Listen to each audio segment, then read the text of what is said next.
السلام عليك زين الأنبياء السلام عليك. Assalamualaikum warahmatullahi wabarakatuh.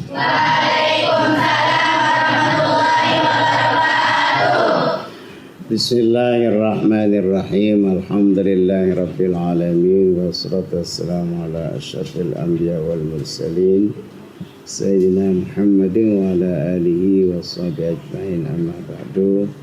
Rabbi israh li sadri wa yassir li amri wahlul 'uqdatam min lisani yafqahu qawli. Subhanaka la ilma lana illa ma 'allamtana innaka antal alimul hakim. La haula wa la quwwata illa billahil aliyyil azim. Para santri dan santriwati yang saya hormati dan saya cintai, pertama mari kita ucapkan syukur alhamdulillah kehadrat Allah Subhanahu wa taala, di mana pada malam Rabu tanggal 2 Muharram 1443 Hijriah kita semua dianugerahi nikmat kesehatan dan kesempatan sehingga kita dapat bermuajah kembali dalam rangka pengajian rutin kita secara berkala setiap malam Rabu. Selawat dan salam mari kita layangkan kepada junjungan alam Nabi besar kita Muhammad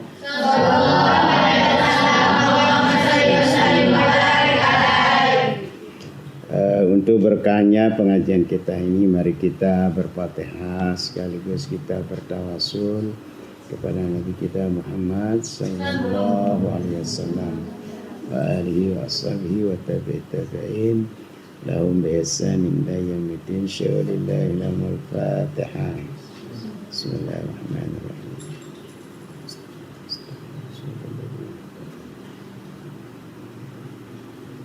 Anak-anak, judul pengajian kita sekarang ini yaitu memperingati tahun baru Hijriah 1443. Dan juga kita akan bicarakan mengenai keutamaan 10 Muharram. Kita mengambil rujukan dari 2 surat itu, karena tahun baru kita ini disebut namanya tahun baru Hijriah.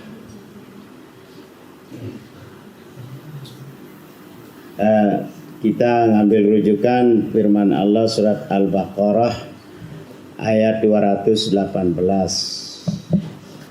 dan juga kita ngambil rujukan itu dari surat At-Taubah ayat 36. Di dalam surat Al-Baqarah ayat 218 Allah berfirman, Innal ladzina amanu wa hajaru wa jahadu fi sabilillah ulaika yarjuna rahmatullah wallahu ghafurur rahim. Innal ladzina amanu, firman Allah SWT, bahasanya orang-orang yang beriman, wahajaru dan hijriyah, wajahadu dan berjuang atau berjihad, fisabilillah pada jalan Allah, ulaika yarjuna rahmatullah wallahu ghafurur rahim. Mereka itulah yang berharap kepada rahmat Allah, dan Allah Maha Pengampun lagi Maha Penyayang. Di sini kita ambil dari kata wahajaru. Tahun hijrah kita atau kalender Islam itu Di zaman Rasulullah belum ada. Di zaman Abu Bakar belum ada. Mulai ada tahun kalender Islam ini dari zaman Khulafa Ar-Rasyidin Umar bin Khattab. Itu pun sewaktu Umar bin Khattab mengirim surat kepada Raja Mesir. Lalu suratnya dijawab oleh Raja Mesir, saya sudah terima surat Anda dan saya sudah baca, tanpa ada bulan dan tanpa ada tahun. Setelah Umar bin Khattab membaca surat itu, tergugahlah hatinya untuk membuat kalender Islam. Lalu Umar bin Khattab mengumpulkan para sahabat untuk mengambil mufakat dari mana kita mulai menghitung tahun Hijriah ini. Ada yang mengusulkan dari Maulid Nabi, dari lahir Nabi. Ada yang mengusulkan dari bangkit Nabi. Ada yang mengusulkan daripada hijrah Nabi kita Muhammad sallallahu alaihi wasallam. Nah, ternyata yang diambil yang nomor 3 dari hijrah Nabi. Kalau Maulid Nabi maupun bangkit Nabi itu masih dianggap sebagai kultus pribadi. Nah, diambillah tahun hijrah kita dari tahun hijrah Nabi kita Muhammad sallallahu alaihi wasallam.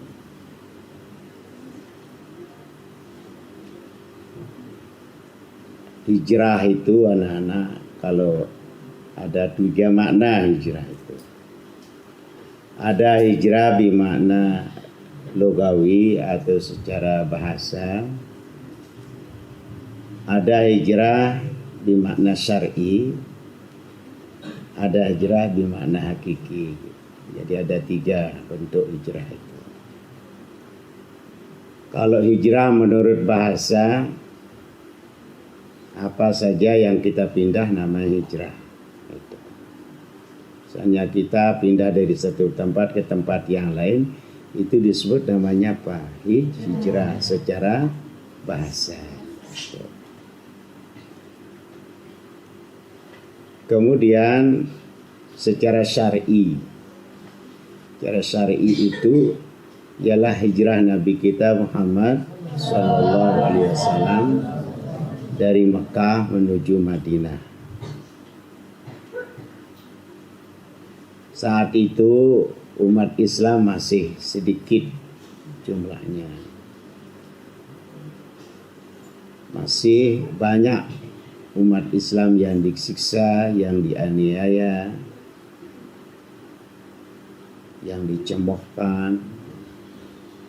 Bahkan Nabi kita sendiri sallallahu alaihi wasallam dimufakatkan untuk dibunuh. Jadi kafilah-kafilah orang-orang kafir Quraisy itu bermufakat untuk membunuh Nabi kita Muhammad sallallahu alaihi wasallam. Lalu Nabi kita diperintah untuk hijriah. Pada malam itu semua para pemuda kafilah-kafilah, mungkin kalau di sini kafilah itu RT gitu. Masing-masing pemuda itu membawa pedang itu, mengelilingi rumah Nabi kita Muhammad sallallahu alaihi wasallam. Maksudnya kalau begitu keluar Nabi Muhammad, kita tebas saja katanya. Sudah berderet itu anak-anak muda itu mau pedang, kita tebas sama satu kali katanya. Nah, malam itu Rasulullah ditemani oleh Abu Bakar Siddiq. Lalu diperintah Ali bin Abi Thalib untuk tidur di tempat perbandingan Rasulullah SAW supaya orang-orang jahiliyah itu menganggap Rasulullah itu masih ada di situ. Nah, ini hebatnya Sayyidina Ali karamallahu wajhah menggantikan tempat orang yang mau dibunuh. Sekali-kali orang-orang yang dikeliling rumahnya itu menengok ke dalam, oh dia masih tidur katanya. Padahal yang tidur itu adalah Sayyidina Ali gitu. Ini bukan menggantikan wakil bupati, wakil gubernur, tapi dia menjadi wakil untuk dibunuh gitu. Lalu Rasulullah keluar dari pintu belakang, katanya dibaca ayat surat Yasin itu, wa ja'alna min baini aydihim saddan wa min khalfihim saddan fahum la yubsirun. Lalu ditabur dengan pasir, semua orang-orang jahat itu ketiduran. Lalu Rasulullah lolos keluar memakai kuda menuju namanya Jabal Sur itu, dan tinggal di situ Sayyidina Ali. Begitu pagi ternyata Rasulullah sudah tidak ada di situ. Kemudian Rasulullah bersembunyi di Jabal Sur. Di situ ada gua Nana. Ya tingginya itu kalau kita jalan itu tingginya 2 kilo lah. Itu, jauhnya dari bawah itu. Saya sempat datang di tempat itu tapi masih di bawah, tidak berani naik gitu. Di situ dia masuk bersembunyi Rasulullah di Gua Thur itu, ditemani oleh Abu Bakar Siddiq. Tempat itu banyak ularnya, banyak limpan kalajengkingnya di situ. Angker tempat itu. Hingga konon Sayyidina Abu Bakar menutup di mana lubang-lubang ular yang berbisa itu. Begitu dia tahu bahwa Rasulullah sudah bisa kabur gitu, lalu orang-orang tokoh kafir Quraisy itu bilang, cari dia sampai kamu ketemu. Dan bahkan dia membuat sayembara, siapa yang bisa membawa menangkap Muhammad masih hidup maupun sudah meninggal, dia akan dijanjikan diberikan hadiah 100 unta.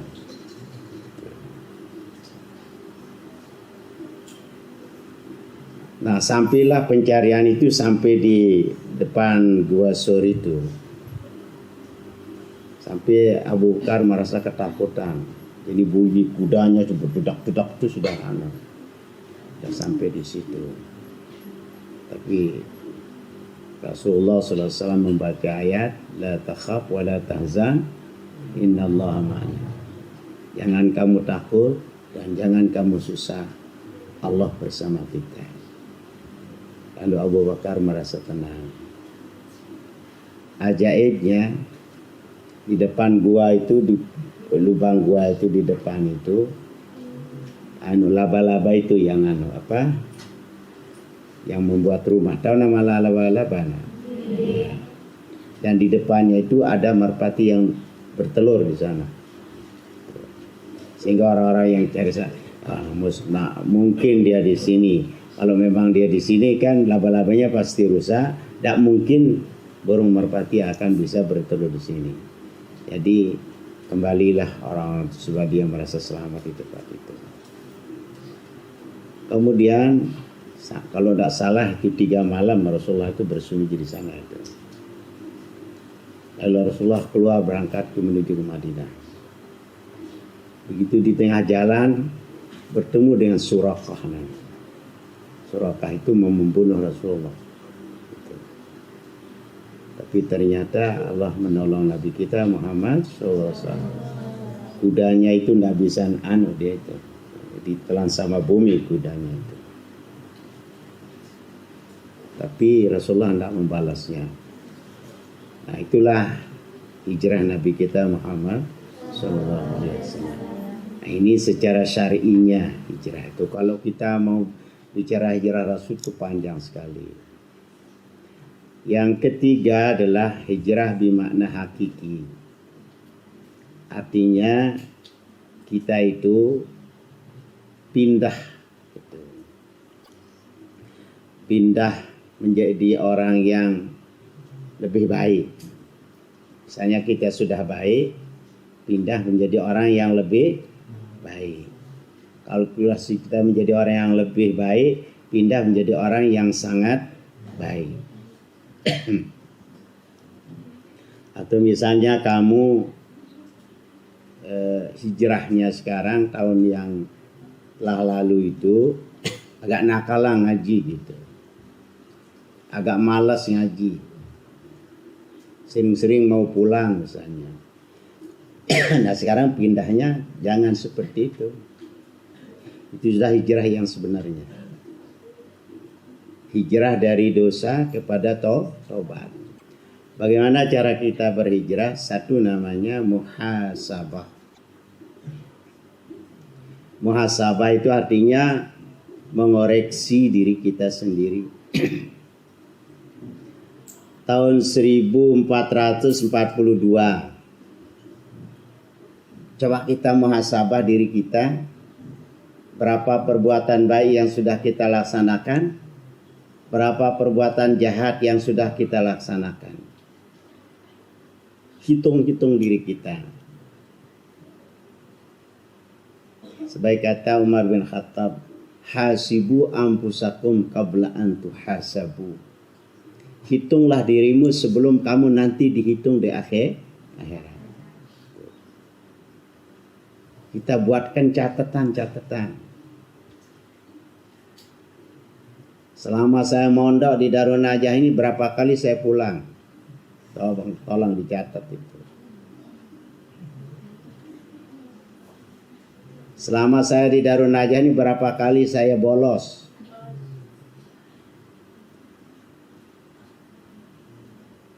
Selama saya di Darun Najah ini berapa kali saya membohongi guru saya? Membohongi ibunya, membohongi bapaknya.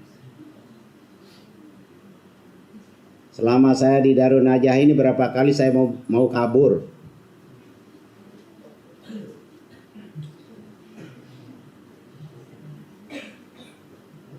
Itu yang kita catat.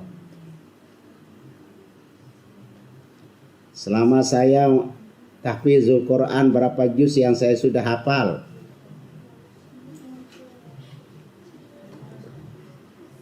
Dicatat itu. Berapa hal-hal yang positif yang saya kerjakan, berapa hal-hal yang negatif. Dicatat semua. Yang baik kita tingkatkan, yang jelek kita tobatkan. Nah, itulah manfaatnya kita muhasabah. Nah, ini baru namanya hijrah hakiki.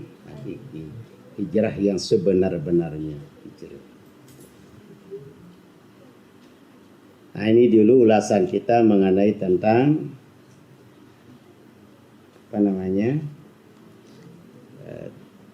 hijrah Nabi kita Muhammad sallallahu alaihi wasallam dan hijrah kita dari perbuatan yang tidak baik menjadi yang baik, dari perbuatan yang baik menjadi yang lebih baik, dari perbuatan yang lebih baik menjadi sangat baik.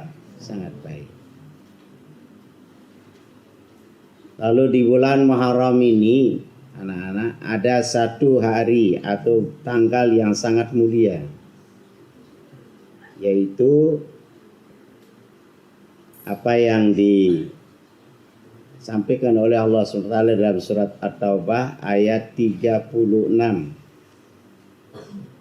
Allah berfirman, Inna iddatash syuhuri indallahi 12 syahran fi kitabillahi wa ma khalqis samawati wal ard minha arba'atu hurum dzalika ad-dinul qayyim fala tazlimuna fihinna anfusakum. Yang sesungguhnya bilangan bulan pada sisi Allah indallah, dimakna sebenarnya ini zarab makan. tapi dimaknakan dengan diciptakan oleh Allah. Sesungguhnya bilangan bulan pada sisi Allah diciptakan oleh Allah. Isna syahran, 12 bulan. Jadi bulan kita ini ciptaan Allah. Tapi kalau Januari, Februari, Maret, April itu ciptaan manusia.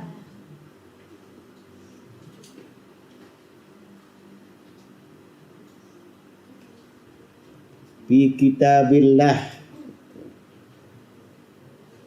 dalam ketetapan Allah, yauma khalqas samawati wal ardi, waktu dia menciptakan langit dan bumi. Jadi bulan ini adalah kebutuhan kita semua, bukan untuk Allah.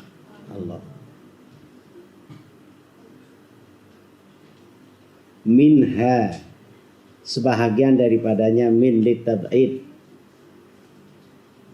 arba'atu hurum, 4 bulan haram. Kenapa dinamakan bulan haram? Bulan yang dimuliakan oleh Allah. Bulan apa itu? Pertama Rajab, Zulkaidah, Zulhijjah, Muharram. Yang berturut-turut itu berapa itu? 3. Zulkaidah, Zulhijjah dengan Muharram. Yang berjarak ialah bulan Rajab. Dzalikad dinul qayyim, itulah ketetapan agama yang lurus. Dzalikad dinul qayyim, itu ketetapan agama yang lurus. Fala tazlimuna, maka janganlah kamu menganiaya dirimu.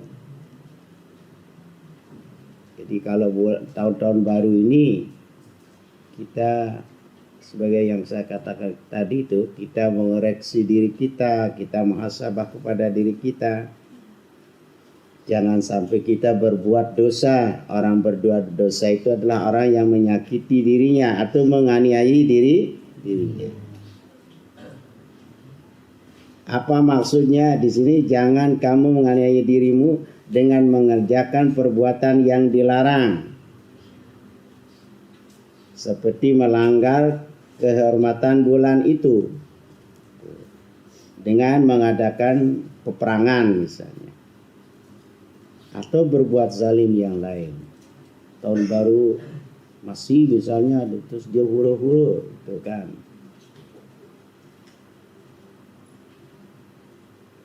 Bihina ampusakum, kamu di dalam bulan yang 4 itu. Jadi tidak boleh kita berbuat bermacam-macam. Nah, ini yang perlu kita garis bawahi di sini sekarang mengenai tentang 10 Muharram. Coba kita lihat di dalam kitab Tanbihul Ghafilin.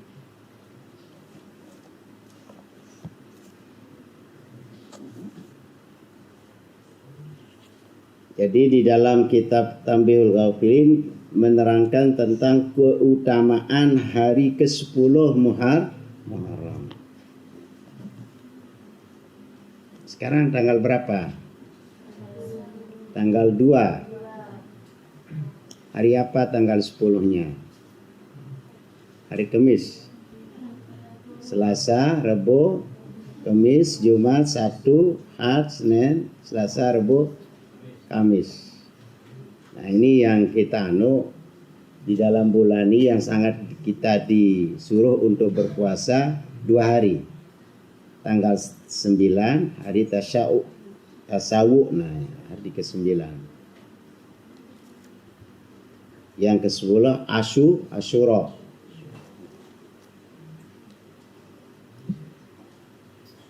Bagaimana sih keutamaannya?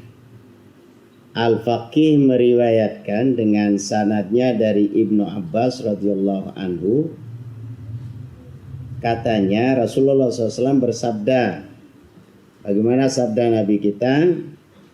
Barang siapa puasa pada hari Asyura tanggal 10 Muharram. Nah, ini siapa saja? Barang siapa? Mau puasa besok hari Asyura? Mau puasa? Mau puasa? Yang laki puasa apa enggak? Puasa. Kalah sama perempuan.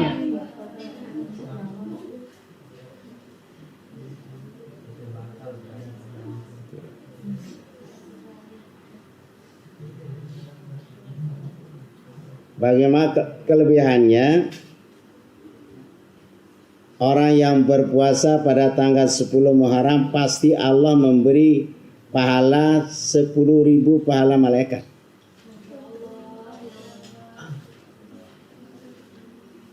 Satu itu. Yang puasa pada tanggal 10 Asyura itu akan diberikan pahala 10.000 malaikat. Yang kedua 10.000 pahala orang yang ibadah haji dan umroh. Gitu. Pergi haji itu susah itu. Pergi umrah susah. Tapi kalau mau pahalanya seperti 10.000 kali haji dan umrah, puasa satu hari pada tanggal 10 Muharram. Mau itu? Mau. Mau pahala haji dan umrah? Mau pahala 10.000 malaikat? Ya, besok puasa ya. Mudah-mudahan saya juga puasa.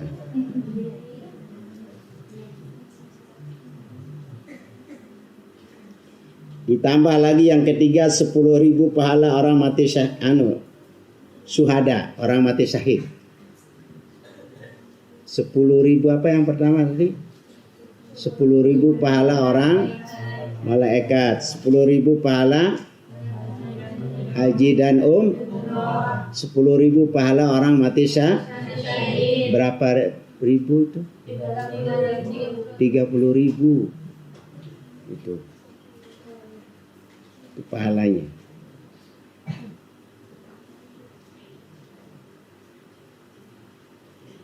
Dan barang siapa mengusap kepala anak yatim pada tanggal 10 Muharram. Nah ini, mengusap kepala anak yatim. Ada yang jadi anak yatim sini?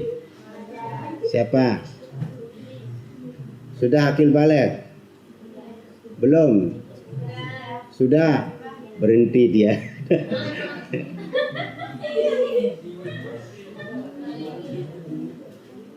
Ini bukan diusap-usap saja, kasih sedia uang.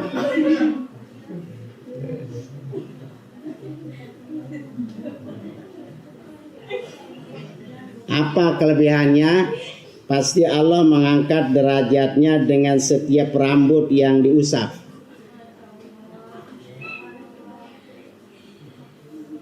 Tahu banyak rambutnya itu? Nah, berapa yang kita usap, situlah kita angkat, dinaikkan derajat kita oleh Allah. Dan barang siapa memberi buka orang yang berpuasa Asyura. Nah ini. Misalkan puasa Asyura ya. Puasa Asyura. Suruh ibu bapakmu bawa ke sini pembukaannya. Untuk berbuka. Pesan dia ini.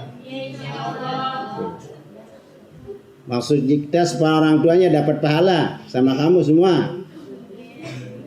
Tuh. Ini baca hadis ini oleh maknu. Tuh. Nah, bagaimana pahalanya? Pahalanya sama dengan mengenyangkan perut umat Nabi Muhammad seluruhnya.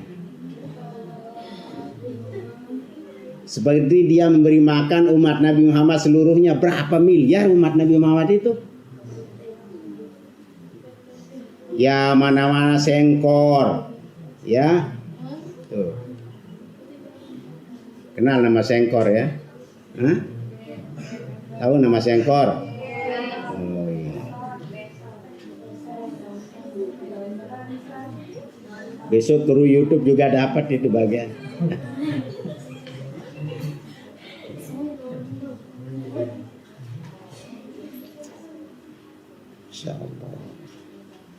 Sahabat bertanya sahabat kepada Rasulullah, apakah yang menyebabkan Allah melebihkan dari Asyura ya Rasulullah? Kok kenapa bisa begitu? Tanggal 10 Asyura itu Rasulullah apa yang menyebabkannya sehingga dia bisa begitu katanya. Rasulullah menjawab, karena di hari itulah Allah menciptakan langit dan bumi. Tanggal 10 Asyura itu tempat Allah menciptakan langit dan bumi, tempat kita diam sekarang ini.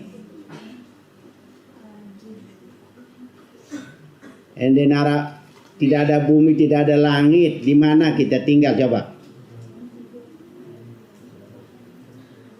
Syukur enggak?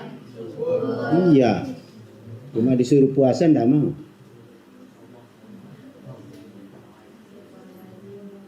Pada 10 Muharram ini diciptakan gunung-gunung, bumi, langit, tanggal 10 Asyura. Gunung-gunung juga tanggal 10 Muharram. Seandai kata di dunia ini tidak ada gunung, dunia ini tidak bisa tetap.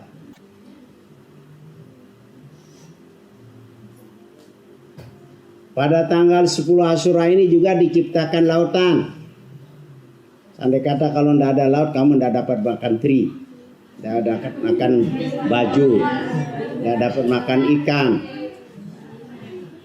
Tapi tanggal 10 ini tempatnya diciptakan oleh Allah. Pada tanggal 10 ini juga diciptakan Lauh.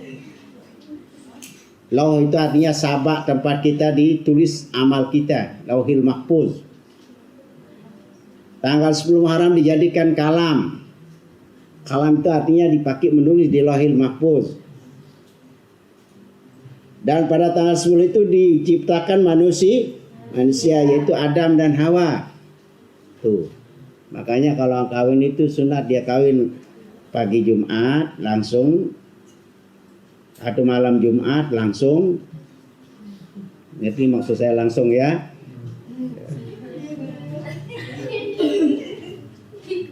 Ya, kalau pagi Jumat dia kawin langsung pakai cincinnya.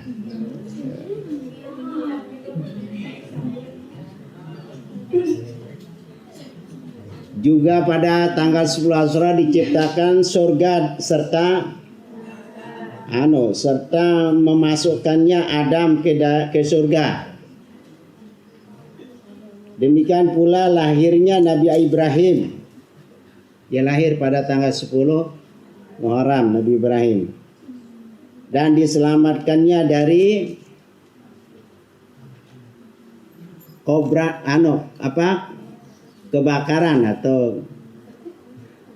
kebakaran api Namruz. Juga itu pada tanggal 10 Asyura. Tenggelamnya Fir'aun juga di hari 10 itu. Nabi Ayub disembuhkan dari penyakit tahunannya juga tanggal 10. Adam diterima taubatnya tanggal 10. Nabi Daud diampuni dosanya tanggal 10. Nabi Sulaiman dipulihkan kerajaannya juga pada tanggal 10. Terakhir segala hari atau hari kiamat juga nanti tanggal 10 Muharram pada hari Jumat. Nggak tahu itu kapan itu. Inilah kelebihannya yang namanya 10 Muharram.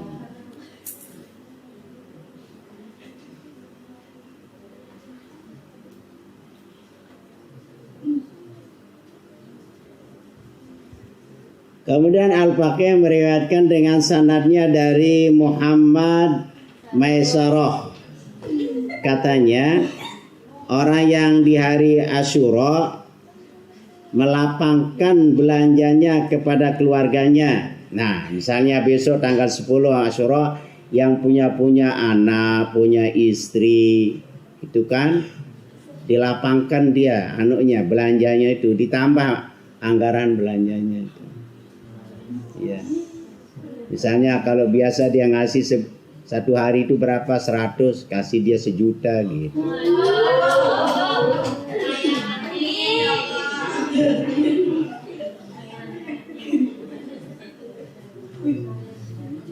Nah, kalau itu yang terjadi, pasti Allah akan melapangkan rezekinya selama 1 tahun. Besok itu tanggal 10 Muharram itu banyak-banyak belanja anak-anak ya. Sedekahkan kepada kawannya. Hal ini telah dibuktikan kebenarannya secara nyata oleh Sufyan Ats-Tsauri. Dia sudah berbukti itu. Tanggal 10 Muharram banyak-banyak bersedekah ya.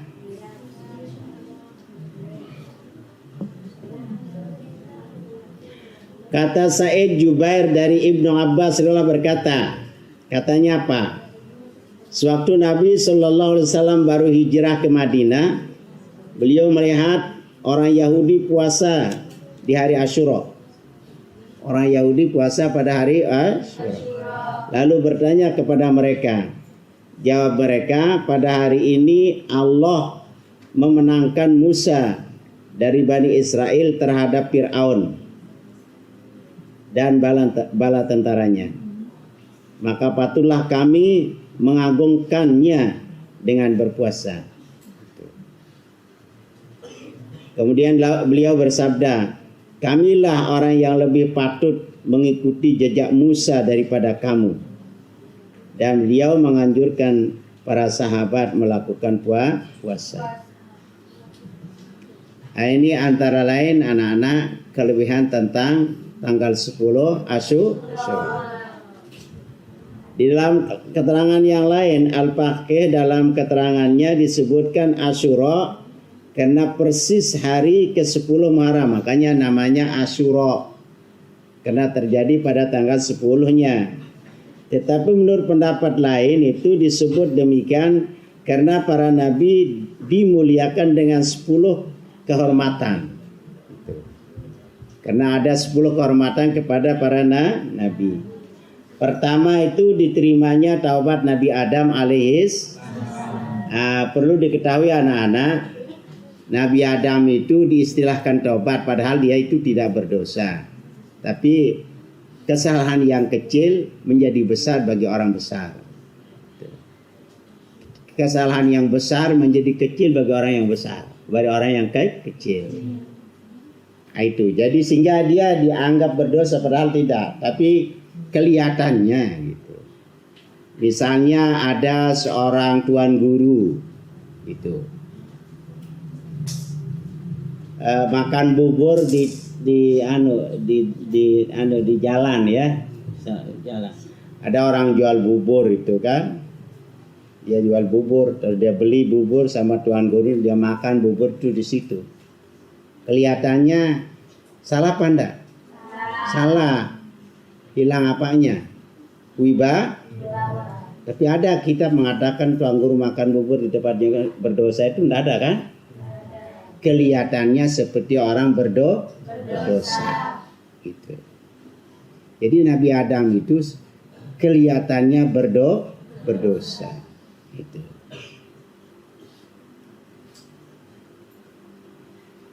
Kemudian diangkatnya derajat Nabi Idris alaihissalam. Nabi Idris ini punya cerita dia ini. Nabi yang paling pintar itu namanya Nabi Idris. Dia yang pertama membuat baju yang pakai jahitan ini. Yang pertama berjahit itu adalah Nabi Idris. Kalau Nabi Adam petani dia. Dia petani. Kalau Nabi Idris itu dia tukang jahit.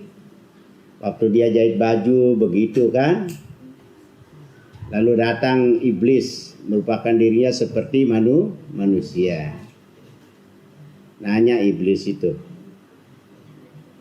Idris katanya, kamu percaya Tuhan itu kuasa? Oh ya. Bisa enggak Allah Ta'ala ini memasukkan benang di dalam lubang benang?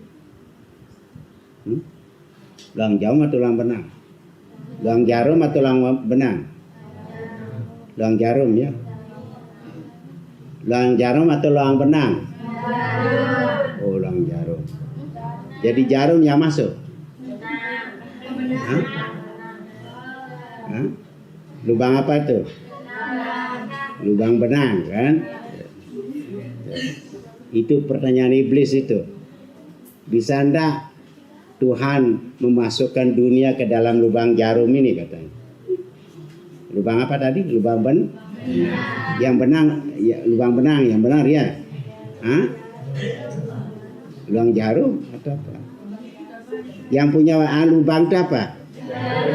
Benang. Yang masuk itu jarum atau benang? Nah sekarang kalau ada belut itu ada lubangnya, kamu bilang apa? Lubang tanah. Bilang apa? Lubang belut kan? Tidak mengatakan lubang tanah. Kalau ini lubang jarum berarti lubang tanah namanya itu. Kalau lubang jarum itu di kain tepatnya.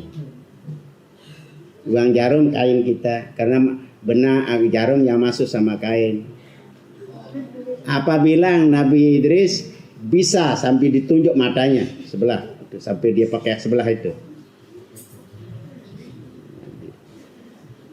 Yang kedua, Nabi Idris ini didatangi oleh malakal maut.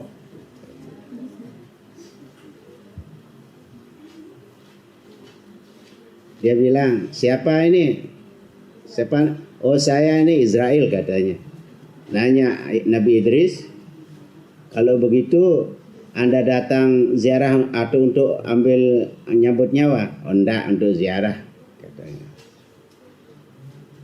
Dia sama-sama ibadah dengan Israel tuh Nabi Idris gitu. Yang namanya Nabi, ya, malaikat sahabatnya. Siapa? Tergantung itu. Kalau tuan guru sahabatnya siapa? Tuan guru kan? Kalau pemulung siapa sahabatnya? Pemulung. Kalau anak santri siapa sahabatnya? Nah itu makanya pandai-pandai pihak cari sahabat. Terus lama-lama Nabi Idris tolong diperhatikan anak-anak. Minta. Dia bilang apa? Israel, coba cabut nyawa saya katanya. Supaya saya tahu bagaimana rasanya orang dicabut nyawanya. Oh enggak bisa ini kan belum waktunya itu, belum ada perintah Allah. Yang minta kan kita sama Allah katanya. Lalu Israel ini hambamu Idris mau dicabut nyawanya katanya. Ya coba sudah, coba katanya. Dicabut nyawanya. Aduh apa? Nabi Allah Idris gawat di langit itu. Israel itu salah cabut nyawa orang, belum waktunya katanya. Kembalikan lagi dia hidup kembali. Lama-lama dia bilang begini Nabi Idris, Israel, coba ajak kita ke neraka katanya. Kok mau ke neraka? Belum masanya kan? Belum ada izin. Ya izinkan kita sama Allah ayo, supaya kita berangkat. Akhirnya diizinkan berangkat ke neraka. Perjalanan 500 tahun sudah terasa panas neraka itu. Siksa orang yang paling kecil itu pakai kelompan neraka. Tahu kelompan sandal neraka dia pakai. Ini engkah latuk rukuk doang di tekau. No, dengan anak-anak no. Paling kudik dosa no anak. Akan disiksa dia dengan kelompan neraka. Dengan sandal neraka. Dia mau pakai sama Idris, Nabi Idris. Sudah mau mendidih lor-lornya itu. Lalu dicabut.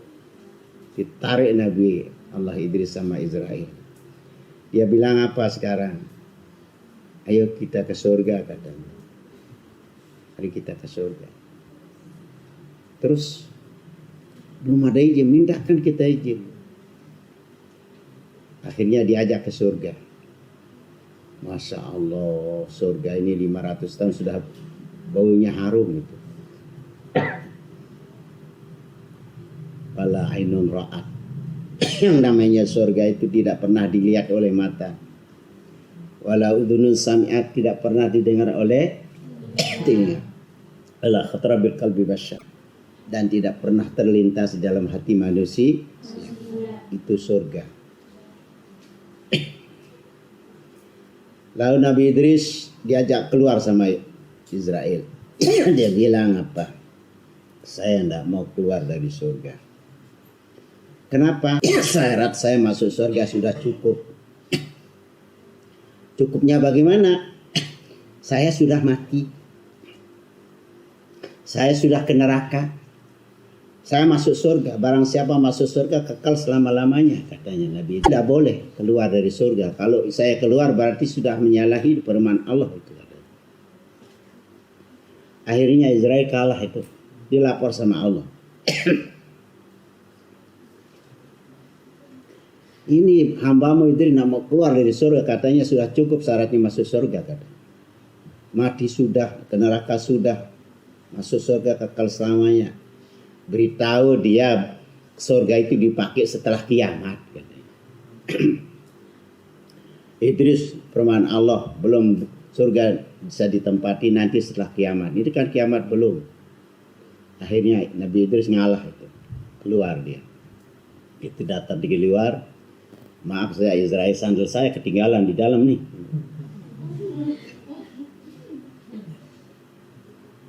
Kembali lagi Idris. Setelah dia kembali dia mau pulang, keluar lagi. Ayo keluar. Nah ini saya mau keluar, tapi jangan saya kayak ke dunia. Dunia itu bais katanya, bau. Pokoknya yang penting jangan, saya mau keluar dari surga, yang penting jangan jangan ke dunia. Sudah saya mati sudah dengan baunya itu, katanya. No, dunia no bais no. Betul, dunia bau apa enggak? Betul? Buktinya makan nasi keluar kuning. Bau apa enggak? Bau. Makan ayam keluar kuning. Bau apa enggak? Bau. Apa aja dimakan? Semua bau. Anginnya saja keluar tuh sakit kepala kita.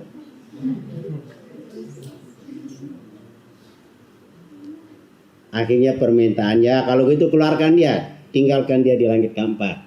Nabi Idris masih hidup sampai sekarang di langit keempat.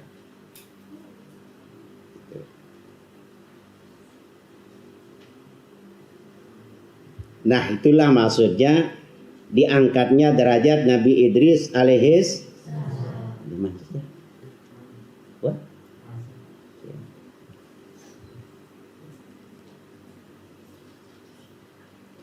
Yang ketiga mendaratnya kapal Nabi Nuh alaihissalam. Itu tanggal 10.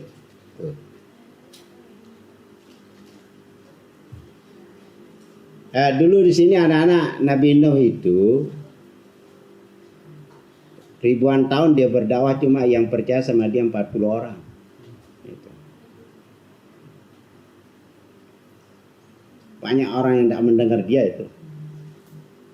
Nabi Nuh. Dia berdakwah berkali-kali, namun cuma 40 orang yang percaya. Akhirnya Nabi Nuh berdoa, sudah habiskan aja ini, katanya orang-orang kafir ini, katanya. Lalu disuruh dia menanam pohon kayu. Ada yang mengatakan kaukah, seperti yang saya pakai ini. Ini kayu kaukah ini anak. Tanamnya kayu kaukah itu. Setelah itu dibuat perahu besar. Jadi berapa kamar aja. Akhirnya kurang lagi 4 papan dia itu, 4 papan gitu. Disuruh dia ngambil pada suatu tempat, ternyata di papan itu ada yang tertulis Abu Bakar, Umar, Utsman, Ali, nama sahabat Nabi kita. Apa kata kaumnya yang tidak percaya sama dia? Itu Nuh itu gila, itu masa orang buat perahu di atas gunung, orang perahu di lautan, dia di gunung, dia gila kan. Akhirnya semua kaumnya yang tidak percaya itu berak kencing di situ. sampai perahu itu penuh dengan tai yang kotoran. Akhirnya ada orang Korea, tahu nama Korea? Kudis ya, seluruh.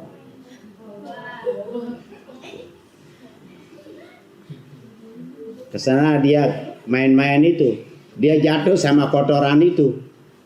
Begitu dia jatuh, naik-naik, nggak ada lagi korengnya itu, nggak ada, bersih, cantik lagi. Yo kamu berobatnya sama di mana itu? Saya berobat sama perahunya Ibrahim, Nuh katanya. Lah semua ke sana. Itu. Siapa saja berobat, semua sembuh gitu. Akhirnya sampai di krik dia itu tidak ada kotoran lagi karena dipakai untuk obat. Kotoran dia itu. Makanya kalau kita suka dengki itu, kita yang dulu makan dengki kita. Gitu. Jadi bersih kapal itu. Gitu. Nah akhirnya anak-anak, dunia ini kiamat. Keluar air dari dapur. Semua dinaikkan berpasang-pasangan. Manusia berpasang-pasangan, binatang-binatang pasang, anjing satu pasang, babi satu pasang, kucing satu pasang, semua berpasang-pasangan. Konon ceritanya itu 8 bulan lamanya itu. Banjir Nuh itu 8 bulan sampai akan menembus ke langit tingginya air. Ada namanya anaknya Kan'an. Tidak percaya sama bapaknya. Suruh naik tidak mau. Saya nanti naik ke gunung. Gunung juga akan kena sama saya naik ke pohonnya katanya. Akan kena juga, tidak mau dia. Dia mati kafir, nauzubillah misalnya. Padahal itu anaknya Nabi. Laisa min ahlika innahu minal mughrakin. Nuh, jangan biarkan naikkan Kanaan itu. Bukan ahlimu itu. Dia orang yang tenggelam walaupun dia anakmu sendiri. Makanya anak-anak itu tidak boleh kita lihat anak orang itu pacu, anaknya saja tidak bisa diajar kayaknya. Nabi Nuh, anaknya namanya Kan'an juga tidak ikut bapaknya. Nabi Lut istrinya.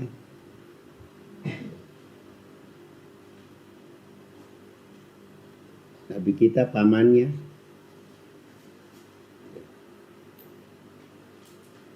Dia bilang, semua makhluk Allah yang ada di dalam perahu ini tidak boleh bermalam tidak boleh pasang cincinnya itu, ya. Tuh. Nanti kamu bunting melahirkan di sini apa yang akan terjadi kata. Semua binatang itu tidak boleh dia itu senang-senang dengan istrinya. Tapi ada yang paling kuat syahwatnya itu anjing. Itu. Itulah dia wik-wik di dalam perahu itu.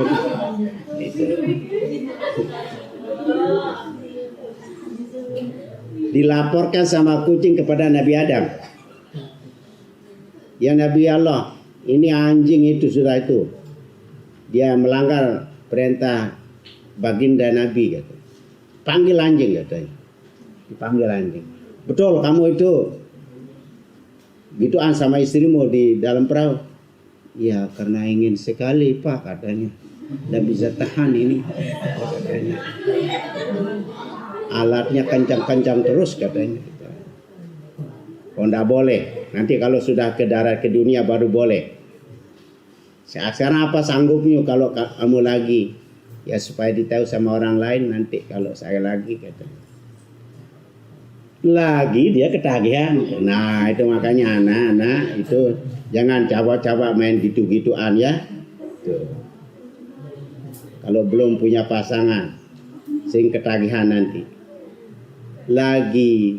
Dia lagi itu akhirnya tinggal anunya itu kelaminnya sama anunya itu betinanya itu Sampai sekarang coba itu lihat anjing itu kalau begituan itu pasti begitu kan?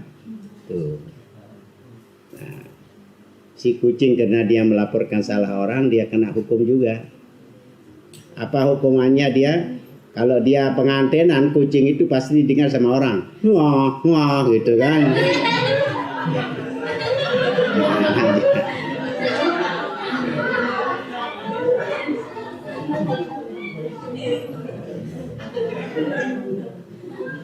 Nah itu antara lain cerita daripada Nabi Nuh. Setelah itu katanya diambil kelaminnya semua. Setelah kejadian itu diambil kelaminnya, disimpan di satu tempat. Makanya banyak yang salah ambil itu. Katanya yang gajah ambil kelamin anjing. Terus yang anjing ambil kelamin gajah.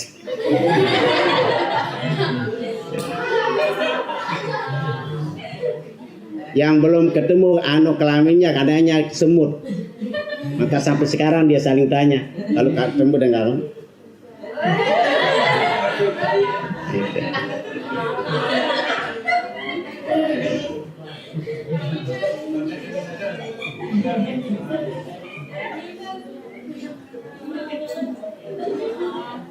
sudah jam berapa nih? Los, jam 10 lebih anak-anak nih. Baru saya ceritakan sampai Nabi Nuh. Itu 10 banyaknya. Insya Allah nanti kita lanjutkan ya. Nah inilah kelebihan daripada bulan Asyura. Mari kita tutup dengan kafaratul majalis. Bismillahirrahmanirrahim. Subhanakallahumma wa bihamdika asyhadu an la ilaha illa anta wahdaka la syarika lak astaghfiruka wa atubu ilaik. Subhanakallahumma wa bihamdika asyhadu an la ilaha illa anta wahdaka la syarika lak astaghfiruka wa atubu ilaik. Subhanakallahumma wa bihamdika asyhadu an la ilaha illa anta wahdaka la syarika lak astaghfiruka wa atubu ilaik. Bismillahirrahmanirrahim. Alhamdulillahi rabbil alamin. Hamdan yuwafi ni'amahu wa zida. Ya Rabbana lakal hamdu kama yanbaghi li wajhi 'azimi sultanika. Allahumma shalli ala sayyidina Muhammad wa ala ali sayyidina Muhammad. Allahumma iftah 'alaina futuhal 'arifin waj'alna ulama'il 'amilin bi rahmatika ya arhamar rahimin. Allahumma 'allimna ma yanfa'una wanfa'na bima 'allamtana. Allahumma zidna ilma. Allahumma inna nas'aluka ma jahilna faqul lana in hajatina ila rusrah bi sadri wa yassir li amri wa lal 'uqdatam min lisani yafqahu qawli. Subhanaka la ilma lana illa ma 'allamtana innaka antal 'alimul hakim. Allahumma ij'al hadha kama marhaman tabarrakan wa la mutafaqan wa ma'suman. Allahumma ighfir lana dhunubana wa li walidayna warhamhuma kama rabbayana shaghira. Li jami'il mu'minina wal mu'minat wal muslimina wal muslimat al-ahya'i minhum rabbana atina fid dunya hasanah wa fil akhirati hasanah wa qina adhaban nar. Wa adkhilna jannata kullama ma'al abrar ya aziz ya ghafar ya rabbal alamin. Sallallahu alaihi wasallam. Alhamdulillahi alamin. Al-Fatihah. Demikian kurang lebih mohon maaf. Adhanallahu ila sabil falah wilayah dan najah wal muwafiq ila aqwamit thariq. Wassalamualaikum warahmatullahi wabarakatuh.